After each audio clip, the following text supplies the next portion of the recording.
Bom dia a todos, queridos e queridas companheiros e companheiras de jornada rumo à luz, rumo à ascensão espiritual e planetária. Tudo bem com vocês, meus queridos, minhas queridas?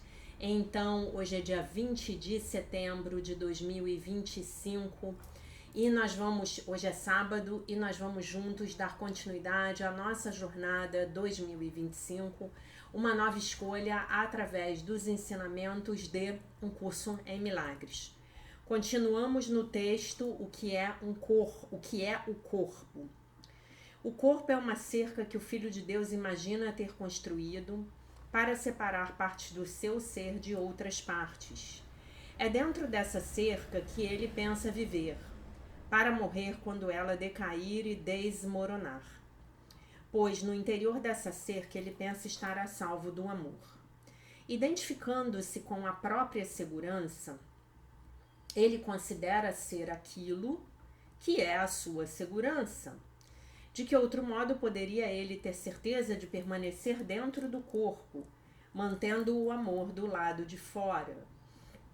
O corpo não perdurará, mas isso ele vê como uma dupla segurança, pois a impermanência do Filho de Deus é uma prova de que as suas cercas funcionam e cumprem a tarefa que a sua mente lhes designou.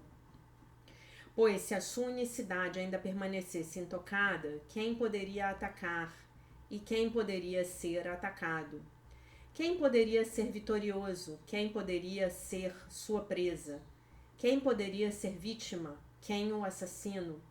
E se ele não morresse, que prova haveria de que o eterno Filho de Deus pode ser destruído?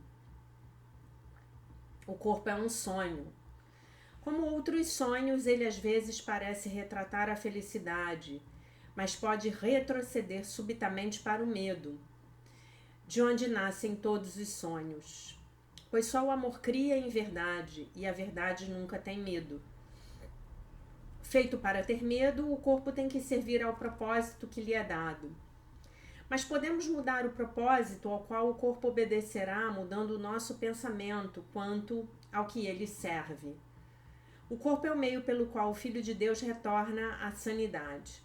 Apesar de ter sido feito para cercá-lo irremediavelmente no inferno, a perseguição do inferno foi trocada pela meta do céu. O Filho de Deus estende a mão para alcançar o seu irmão e para ajudá-lo a caminhar pela estrada junto com ele. Agora o corpo é santo. Agora ele serve para curar a mente que ele tinha sido feito para matar. Tu te identificarás com aquilo que pensas ser a tua segurança. O que quer que seja, acreditarás que és um com ela. A tua segurança está na verdade e não em mentiras. A tua segurança é o amor. O medo não existe. Identifica-te com o amor e estás seguro.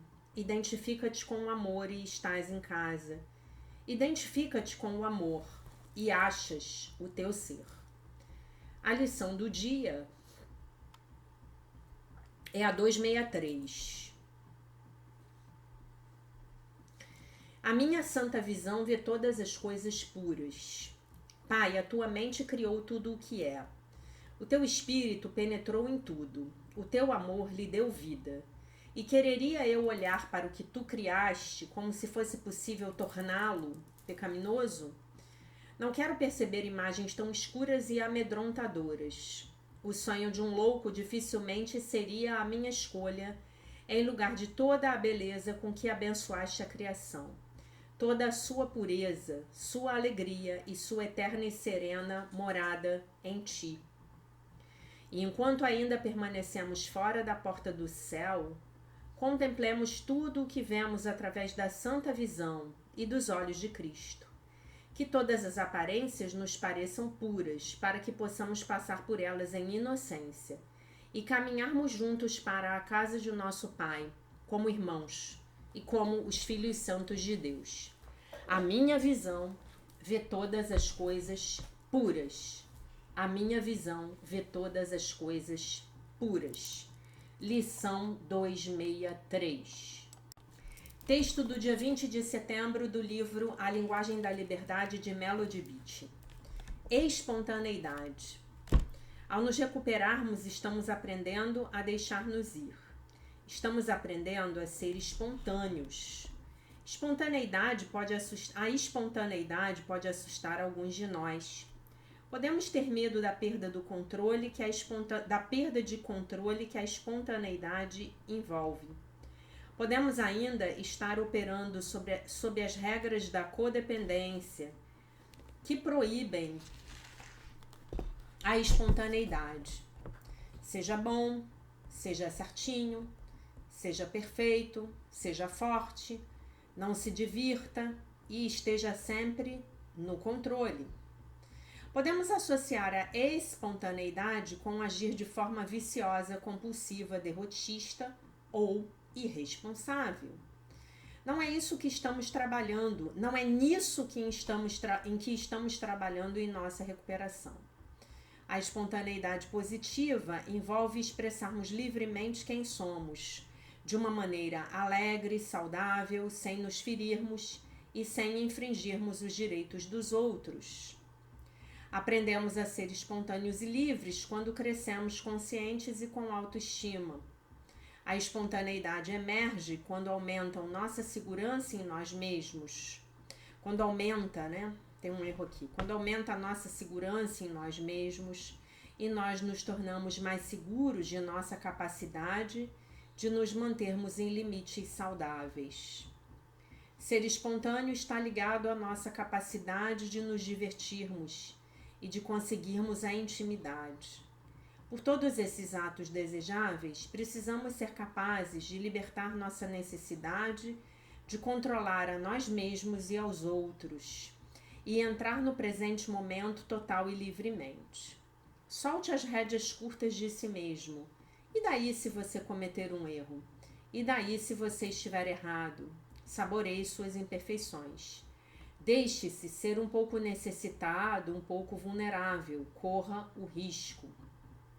Esse texto é bom para os virginianos de plantão, né? Podemos ser espontâneos sem ferir a nós mesmos ou aos outros.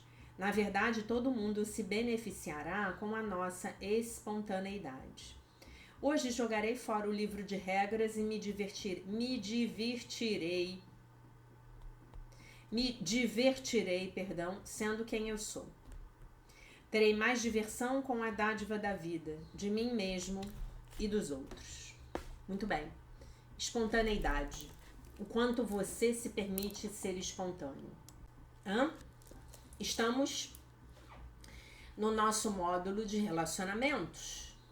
E aí, o quanto você se permite ser espontânea nos seus relacionamentos?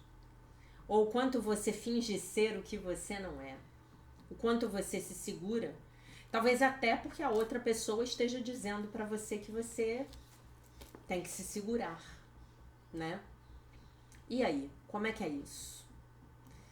Como é que é isso? Eu digo para vocês que para mim, espontaneidade na vida, nos relacionamentos, em tudo, ela se resume à jornada de cura da criança interior. Quanto mais você curar a sua criança interior, mais espontâneo você vai poder ser. E espontâneo de uma maneira verdadeira, de uma maneira autêntica, né? Quanto mais você curar a sua criança interior, mais espontâneo você poderá ser. Espontâneo nas suas próprias manifestações. Talvez a sua maior espontaneidade hoje seja querer ficar em casa, deitado no sofá, lendo um livro. Porque isso é espontâneo para você. Isso é natural. Isso é o que você quer. Isso não é o que a sociedade está te cobrando, ok? Conseguem entender isso? E isso, gente, é muito legal. Se você ainda não fez a jornada de cura da criança interior de 2023, faça. Porque quando você encontrar a sua criança interior, quando você se encontrar, inclusive com a sua criança interior, você vai descobrir um novo mundo. Você vai descobrir um novo mundo. Você vai se descobrir. Você vai saber efetivamente quem você é. Verdadeiramente. né? Tudo aquilo, toda aquela espontaneidade que ficou reprimida em você vai poder surgir, vai poder vir à tona, né? E aí você vai descobrir do que você gosta, do que você não gosta, né? Em que situações você fica confortável, em que outras situações você fica mais desconfortável, né? Você vai se descobrir. Porque as camadas de repressão que encobrem o nosso verdadeiro eu, no nosso processo de socialização, elas são muito grandes, né? Nós estamos aqui numa jornada para nos desfazermos do sistema de pensamento do ego, né? Obviamente que existem momentos, existem situações em que essas repressões elas são necessárias, mas não é muito que a gente vê nas nossas sociedades, né? Inclusive dizem, já ouvi mais de uma pessoa falar isso, que nesse sentido o nosso povo, nós brasileiros, somos muito curados nesse sentido, né? Nossas crianças interiores são muito afloradas, são muito visíveis, né? Então, que coisa boa, nascemos aqui. Pelo menos essa vantagem a gente tem, né? Então, se você ainda não tiver feito a jornada de cura da criança interior, eu exorto você a fazê-la o mais rápido possível. Você vai encontrar, você vai descobrir uma total nova dimensão do seu ser, da sua vida, né? Converse com a sua criança, né? A minha criança, ela fala comigo, é muito impressionante, né? Ela tem ficado muito quieta, porque eu acho que ela tá muito satisfeita, né? Tá vivendo momentos em que ela tá muito satisfeita. Mas às vezes ela chega gritando, sabe? Tipo assim, eu quero fazer isso. Ou não, eu não quero fazer isso de jeito nenhum. E nesses momentos, gente, eu tento ser 100% fiel a ela, né? Hoje a minha relação com a minha criança interior, com as minhas crianças interiores, ela já tá muito mais fluida, né?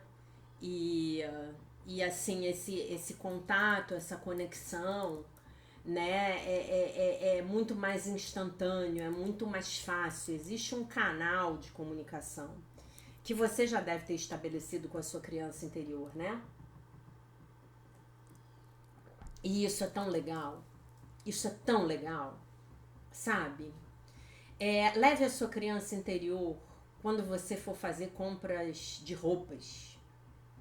Leve a sua criança interior com você quando você for ao restaurante, que você for escolher a sua comida. Leve a sua criança interior com você quando você estiver lá no seu aplicativo de relacionamentos, né? Obviamente que eu tô falando da criança interior curada, tá, gente? Da criança maravilha, tá? Leve a sua criança interior com você quando você for comprar o seu próximo carro. Fale assim, qual é o carro que você quer? Deixa a sua criança interior escolher. Você vai ver que você vai rapidamente parar com a sua sanha de querer trocar de carro todo ano ou de 2 em 2 anos ou o mais rápido possível. Que mais que você pode fazer? Leva a sua criança interior para o karaokê. Deixa ela cantar. Leva a sua criança interior para fazer atividade física. Escolhe com ela o que ela quer fazer. Outro dia eu estava na aula de hidroginástica e as raias da natação estavam vazias quando a aula terminou. E aí a minha criança começou, eu quero nadar, eu quero nadar, eu quero nadar. E eu assim, bom, mas hoje eu não tenho muito tempo. E hoje não é dia de lavar o cabelo, né? E aí se nada tem que lavar o cabelo. Não, eu quero nadar, eu quero nadar, eu quero nadar. Saí da piscina, peguei meu óculos, peguei minha touca, estão sempre na minha sacola comigo, e fui nadar. Nadei 40 minutos. Saí da piscina, a criança interior estava em êxtase. São movimentos tão simples quanto esses. São os movimentos da nossa criança interior, tá? Leve a sua criança interior, traga a sua criança interior para o seu processo de cura. Hoje pela manhã eu fui surpreendida com uma mensagem linda do nosso querido Davidson Tyrone, né? O filho da querida Elaine. Oi, Jaqueline, bom dia. Eu não estou mais comentando os seus vídeos, não é nos seus vídeos, é os seus vídeos, porque eu não estou vendo muito. E eu tenho que estudar para as provas. Isso mesmo, Davidson. Sua prioridade é estudar para as provas. Seja um excelente aluno. Um excelente aluno. Aprenda desde pequeno a buscar a excelência. Nós não podemos nos contentar com nada menos do que a excelência. Beijos para você, para o Aslan e para a Shakti Maria. Eu quero ver o Aslan e a Shakti Maria. Muito bem, tá. Hoje está todo mundo dormindo. Mas eu vou ver, daqui a pouco eu vou dar um pause no vídeo e vou ver se eu consigo pegar a Shakti Maria, tá? Que a Shakti Maria é mais difícil. Só que a Shakti Maria, ela está em terapia floral, né? E é impressionante como os florais estão desabrochando o coração dela pra mim, né? Ela sempre foi muito antipática comigo. Ela se dá, inclusive, muito melhor com a minha ajudante, né? Mas é impressionante como acho que a fórmula que eu fiz agora, a fórmula floral para ela tá, nossa, tá muito melhor. Inclusive, se vocês precisarem de floral para os seus bichinhos, eu sou terapeuta floral de animais também, tá bom? Então vocês vejam o Davidson Tyrone comentando, né? A nossa criança interior aí do canal. Davidson, dei um pause no vídeo, aproveitei aqui que a campainha tocou e fui tentar pegar a Shakti Maria, mas ela não deixou, tá? Então vocês vejam que bonitinho, né, ele. Mas enfim, em resumo, o que eu queria dizer para vocês hoje é que, na minha opinião, espontaneidade é uma virtude da criança interior, tá? Tá lá no departamento dela, tá bom? Vamos lá. Vamos lá. Um retorno ao amor. Marianne Williamson, texto de número 10 do capítulo 6 de Relacionamentos. Trabalhando em nós mesmos. O que não demos em determinada situação pode ser a única coisa que está faltando, né? Ela está parafraseando aqui um texto de Um Curso em Milagres, um texto que é bem famoso. A única coisa que está faltando numa situação é aquilo que eu não estou dando, tá? O único amor que está faltando num relacionamento é o amor que eu não estou dando. Lembrando que muitas vezes, gente, o amor aqui, ele vai ser sinônimo de aceitação, tá? Aceitar a situação do jeito que ela é, tá? Relacionamentos são significativos porque são oportunidades de expandir os nossos corações e de amar mais profundamente. O Espírito Santo é o veículo dos milagres, um guia para que possamos nos ver de maneira diferente em relação a outras pessoas. Observo minha filha bebê quando ela demonstra o seu amor por todos a quem encontra.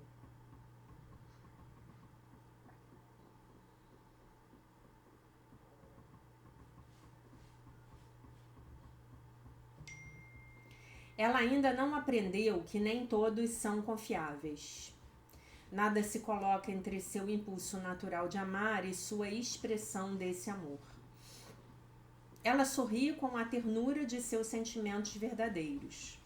Um dia terei de ensinar a ela que nem todas as expressões de amor são adequadas. Mas trancar a sua porta é enormemente diferente de trancar o seu coração. O maior desafio da maternidade será dar apoio para que ela continue a manter o seu coração aberto, apesar de viver em um mundo tão perigoso, né? Muito bem. Na realidade, não podemos dar aos nossos filhos o que nós próprios não possuímos. Então, a maior herança que você pode dar ao seu filho é a sua expansão de consciência. Essa é a maior herança. Não existe outra, tá? Nesse sentido, o meu maior presente para minha filha é que eu continue a trabalhar em mim mesma. Vocês imaginem a sorte do Davidson Tyrone, né? Que tem a Elaine como mãe. As crianças aprendem mais por meio da imitação do que de qualquer outra forma de instrução. Nossa maior oportunidade de afetar de maneira positiva a vida de outra pessoa é aceitar o amor de Deus em nossas próprias vidas. Este é um dos princípios fundamentais dos milagres nos relacionamentos. Temos de olhar para nós mesmos, nossas próprias lições, pensamentos e comportamento, a fim de encontrarmos a paz com outra pessoa. A única responsabilidade do trabalhador dos milagres é aceitar a expiação para si mesmo. O ego sempre vai tentar nos fazer acreditar que o rompimento de um relacionamento tem a ver com o que os outros fizeram de errado, ou com o que eles não enxergam, ou com o que eles precisam aprender. O foco, entretanto, precisa continuar sendo em nós mesmos, sempre, eternamente. Somos afetados pelo desamor das outras pessoas somente enquanto as julgamos por ele. De outra maneira, somos invulneráveis ao ego, como é o destino do Filho de Deus ser. Às vezes as pessoas me dizem, mas Mary Ann, acho que 90% disso é coisa deles. Você provavelmente deve estar passando por situações assim na sua vida, tá? Ok, eu digo. Então nós temos que pesquisar e aprender com os 10% restantes. Isso para mim é uma máxima. Isso para mim é uma máxima. Na minha vida e no meu contato com os meus alunos. 99% pode ser deles. Mas se 1% é meu, é nisso que eu tenho que trabalhar. Tá? Aqueles 10% que são a sua parte são o que você precisa olhar e usar como fonte de aprendizado. É o que vamos levar conosco para o próximo cenário. Gente, eu tô adorando reler esse livro com vocês. Adorando. É muito legal você ler. Tem 20 anos que eu li esse livro. 21 anos. Eu já li esse livro umas 10 vezes, tá? Mas deve ter aí mais de 10 anos que eu não pego ele para ler. Então, tem 10 anos de expansão de consciência aqui, né? Tô amando. É o que vamos levar conosco para o próximo cenário. O ego sabe disso e é por isso que tenta colocar o foco na outra pessoa. O objetivo do ego é fazer com que nós nos autodestruamos continuamente, sem perceber que é isso que estamos fazendo. Já é bem difícil limpar os nossos próprios erros. Tentar limpar os erros da outra pessoa é um truque do ego para evitar que você aplique as suas lições em si mesmo. A fim de aprender o máximo com os relacionamentos, é preciso que nos concentremos em nossos próprios assuntos. Atualmente é muito comum ouvir as pessoas reclamarem que o problema é que escolheram a pessoa errada. O ego é bastante astuto nesse assunto. Tenta nos fazer crer que estamos nos responsabilizando pelo problema, quando na verdade estamos fazendo isso em relação a apenas uma pequena parte dele. Uma vez que a descrição que fazemos do problema ainda torna os outros culpados, isso só pode levar a uma escuridão mais profunda, e não à luz. Agora eu vou, olha, só para vocês verem como meus livros são, tá? Agora eu vou ler para vocês essa parte que está marcada aqui em rosa. Continue escolhendo pessoas que não conseguem se comprometer não é uma percepção que tenha como foco um milagre.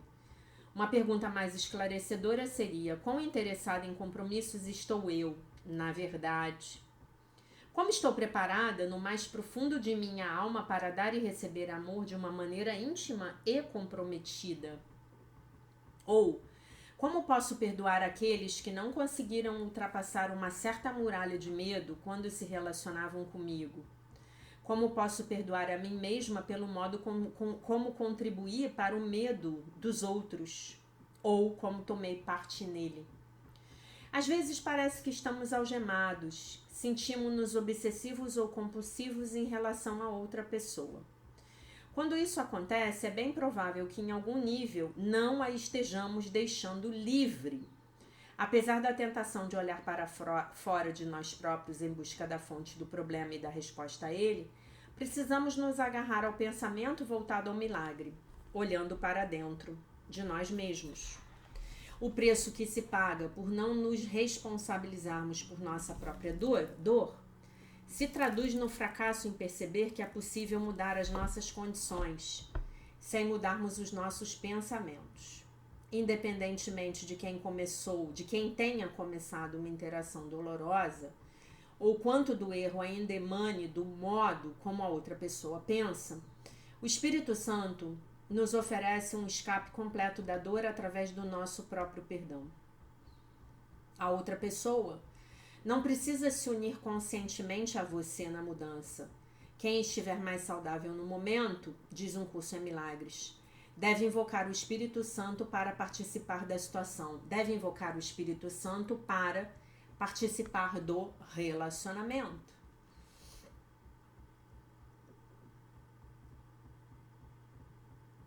Não importa se a outra pessoa compartilha do nosso desejo de deixar Deus entrar no relacionamento, né?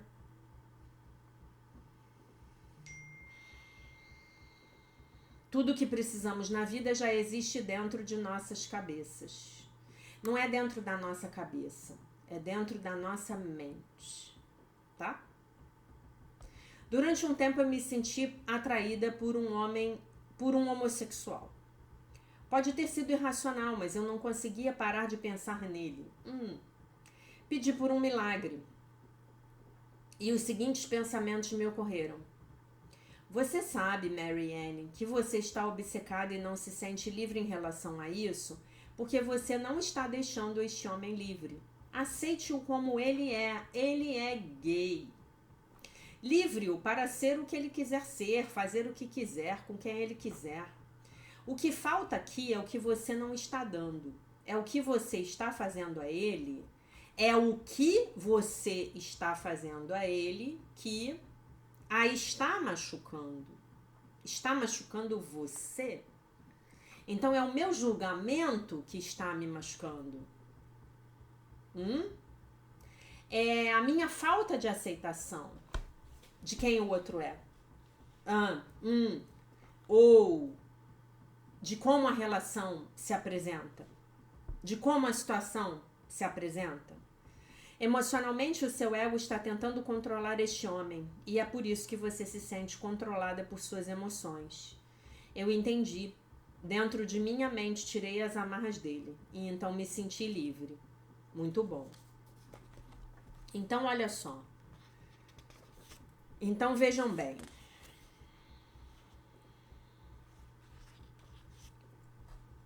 Isso é o que a Seitonoye chama de tolher o outro. Tolher o outro. Tolher mentalmente o outro. Estou tolhendo o outro, né? Então, é isso que eu não tô dando.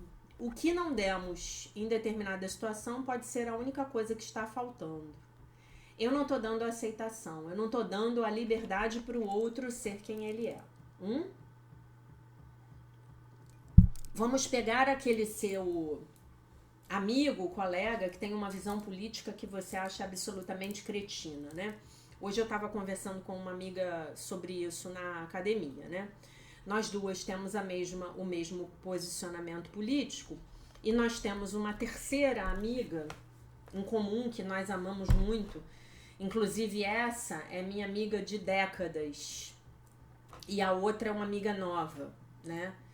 E ela tava falando comigo, comentando os posts da outra no Instagram. Ela falou, Jaque, eu não consigo entender como houve essa mudança no pensamento dela. Ela passou por problemas pessoais decorrentes desse tipo de mentalidade. Aí falou lá os particulares da situação que ela tinha passado, eu acompanhei tudo. Eu vi essa mudança de pensamento, né? Eu também não entendi. Eu cheguei a conversar com ela, amigo, o que está acontecendo? Como assim? Você sabe o mal que essas pessoas fizeram para o nosso país e tal, não sei o que, mas ela tem algumas razões pessoais lá que eu não vou entrar aqui no mérito, porque vocês sabem que o objetivo do nosso canal não é discutir política, né? E aí eu falei pra ela, querida, deixa ela pensar desse jeito. Deixa ela fez alguns posts no Instagram essa semana bem pesados mesmo, né?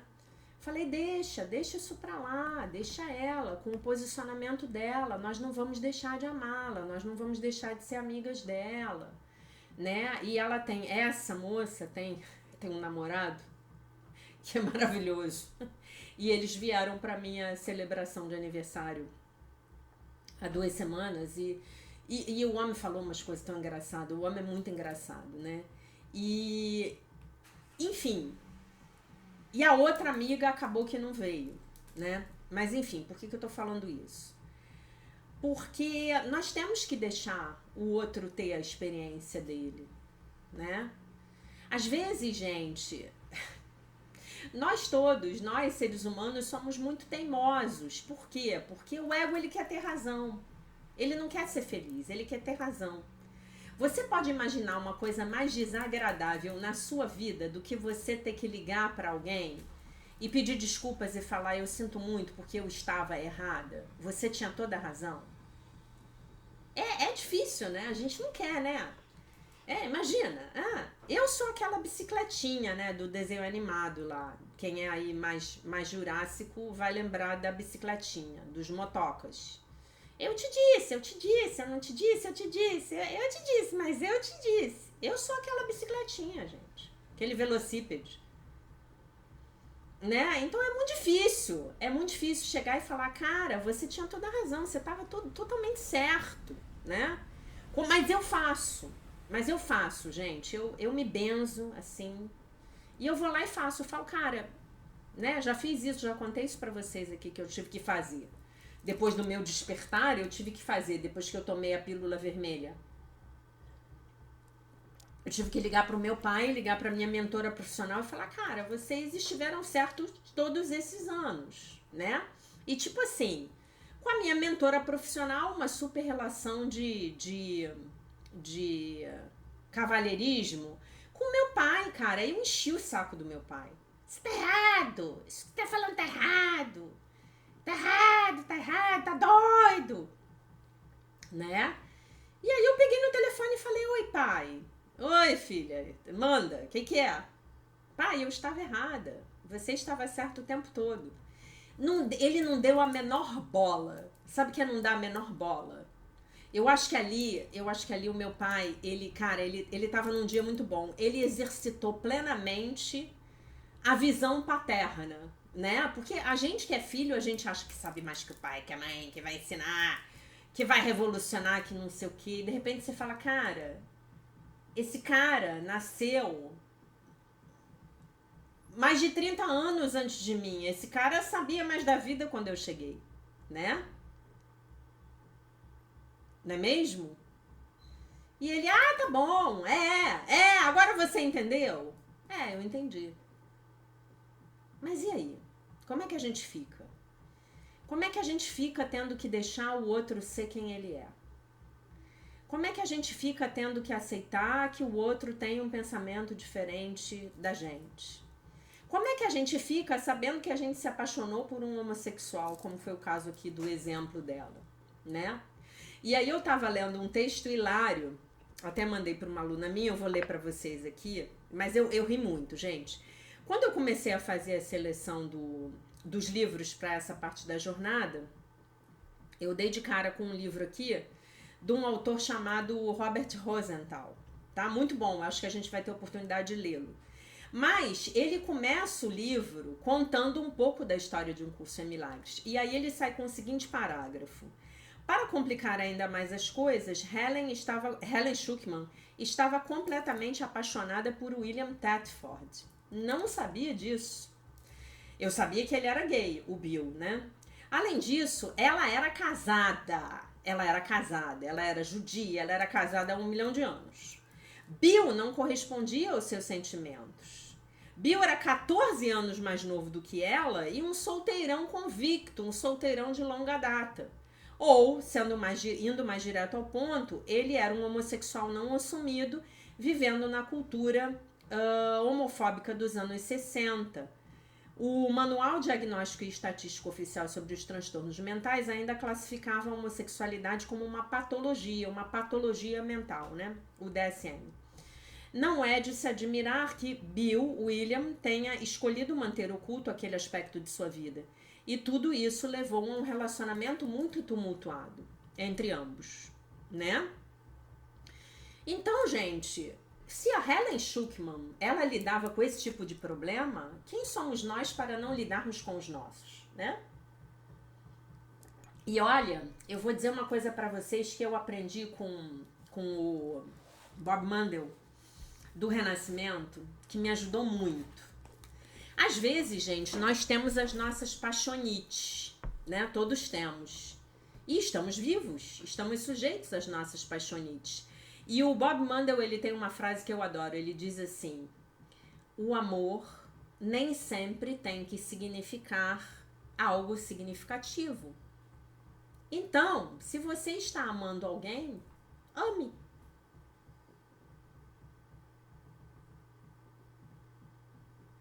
Ame simplesmente a pessoa.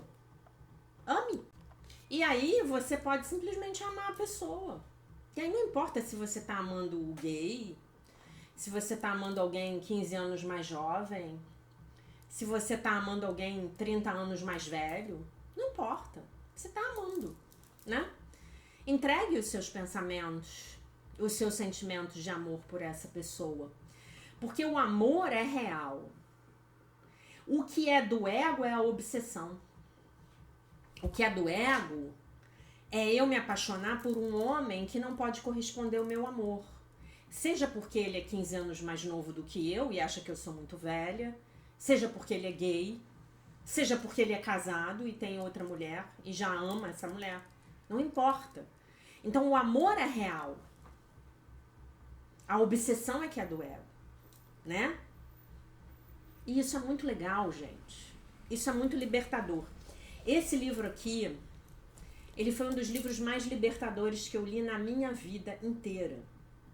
Porque eu já comentei com vocês, mais de uma vez, dezenas de vezes, que o meu grande desafio encarnatório são os relacionamentos. De todos os tipos. Com amigos, com familiares, com os homens, né? Relacionamentos românticos, relacionamentos sexoafetivos, né? Esse é o meu grande desafio da vida. Já contei pra vocês que a minha lição é: não existe nenhum outro amor exceto o de Deus. Essa foi a lição que eu vim aprender. Tô quase me graduando nessa lição, né? No momento em que eu entendi isso, entendi que eu precisava privilegiar a minha conexão com Deus para eu poder sentir esse amor e para eu poder efetivamente me sentir digna de ser amada. Nossa, isso foi uma revolução na minha vida. Foi como se essa foi a grande reprogramação mental que eu tive. Foi aprender que não existe nada de errado comigo. Que o que existia de errado, que fazia eu não me sentir digna de ser amada, na verdade, era a minha desconexão de mim mesma, né? Às vezes, sabe, gente, isso aconteceu muito comigo e eu precisei ouvir isso da boca de um terapeuta. Às vezes você acha que você está procurando alguém para amar. Eu quero muito alguém, eu quero encontrar um marido, eu quero me casar, eu quero muito, isso é muito importante para mim, eu quero muito, muito, muito, muito, muito. Não, isso é falso. Isso é falso. Eu ouvi isso de um terapeuta meu extremamente sábio, um homem. Isso é falso. O que eu quero é me conhecer. O que eu quero é me amar. O que eu quero é me sentir amada. O que eu quero é me sentir digna de ser amada. O que eu quero é me sentir merecedora de amor. E eu só vou me amar, me sentir digna de ser amada, me sentir merecedora do amor, quando eu me reconectar com Deus, quando eu me conhecer. Então, na verdade, a gente sai por aí dizendo que quer alguém. Eu quero alguém, eu vou lá no aplicativo de relacionamentos, eu vou no bar, eu vou sei lá onde. Uma minha amiga vai me apresentar um amigo dela. Não. Não é isso que eu quero. Isso é um disfarce do ego. Naquela estratégia do busque e não ache. Não tem procure e acharás? A estratégia do ego é procura e não encontrarás. Porque você está procurando no lugar errado. Você está procurando no outro, no homem, na mulher. Você está procurando do lado de fora. Não está do lado de fora, está dentro. E aí, quando você alcança esse estágio interno, essa conexão interior, aí então, claramente, isso vai se manifestar externamente. Entendem? Eu quero me conhecer, eu quero saber de mim. E aí eu tô achando que o outro, ele vem para me completar. E isso é uma falácia. O outro não vem para me completar. Quem me completa é Deus. Se quem me completa é Deus, eu já sou completa. A filha de Deus, perfeita, inteira, completa, maravilhosa, curada, íntegra e isenta de pecado. Se quem me completa é Deus, então eu já sou completa. Se quem me traz a minha inteireza é Deus, então eu já sou inteira. Então nada me falta. E isso não quer dizer que eu não vou querer lá o meu namorado. Entenderam? Eu quero uma companhia, eu quero uma pessoa para compartilhar a minha vida comigo. Beleza, isso é legítimo. Mas eu não parto para essa busca a partir de um movimento de falta ou de carência, a partir de um movimento de incompletude. Não. Já sou inteira, já estou completa. Entendem? O outro chega na minha vida para me lembrar disso. É para isso que o outro chega. E não é isso que nos é ensinado. Claro, a gente vive numa sociedade dominada pelo sistema de pensamento do ego. Então a gente chega lá na adolescência e começa a esperar pelo príncipe encantado ou pela princesa encantada. E aí de duas uma, ou você não encontra e mergulha numa profunda infelicidade e acha que a sua vida não tem sentido, ou então você encontra e você, pouco tempo depois do relacionamento, você descobre que o príncipe era sapo. E aí você fica fulo da vida. Por quê? Justamente porque não era isso exatamente que você estava procurando. Você estava procurando encontrar esse amor de você para com você mesmo, para com você mesma. De ter uma preferência, como os nossos amigos. Eu não saio por aí dizendo que eu sou carente, que eu sou incompleta, porque eu não tenho as minhas amigas para saírem comigo. Não. Ah, hoje eu quero, sei lá, ir ao cinema. Não tem nenhuma amiga, não tem nenhum amigo, eu vou sozinha. Eu preferia estar com a minha amiga. Eu preferia estar com aquele meu amigo que eu adoro. Mas não tem, eu vou.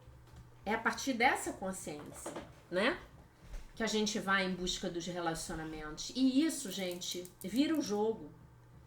As pessoas estão aí do lado de fora numa absurda carência, confundindo relações íntimas, fortuitas, casuais, com pessoas que não tem nada a ver com elas, com amor. Aí eu cito Renato Russo, parece cocaína, mas é só tristeza. É você usar o relacionamento como uma cocaína. É cocaína pura, cocaína, igualzinho. Igualzinho. Entendem? Não se enganem. Se você tiver precisando ouvir isso que eu acabei de falar pra você, não se engane. Você tá buscando no outro o que você tem que buscar em Deus. E essa é a sua lição de vida. Você tá confundindo a sua paixão pelo outro com o único amor que existe, que é o amor de Deus. E é esse que te falta. É por esse amor que você anseia tão desesperadamente.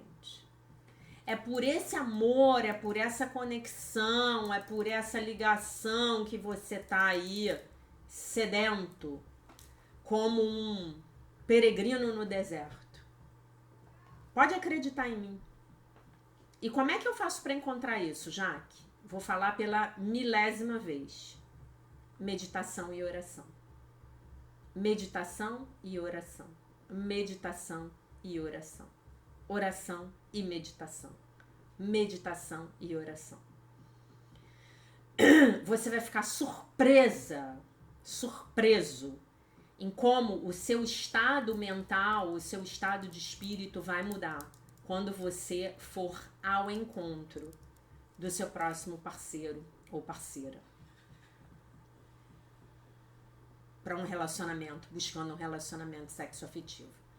Tá bom? Mas durante essa jornada a gente ainda vai ter muito mais oportunidades para falarmos desse assunto. Lição do dia. A minha santa visão vê todas as coisas puras. Pai, a tua mente criou tudo o que é, o teu espírito penetrou em tudo, o teu amor lhe deu vida. E quereria eu olhar para o que tu criaste como se fosse possível torná-lo pecaminoso? Não quero perceber imagens tão escuras e amedrontadoras. O sonho de um louco dificilmente seria a minha escolha em lugar de toda a beleza com que abençoaste a criação, toda a sua pureza, sua alegria e sua eterna e serena morada em ti. E enquanto ainda permanecemos fora da porta do céu, contemplemos tudo o que vemos através da santa visão e dos olhos de Cristo.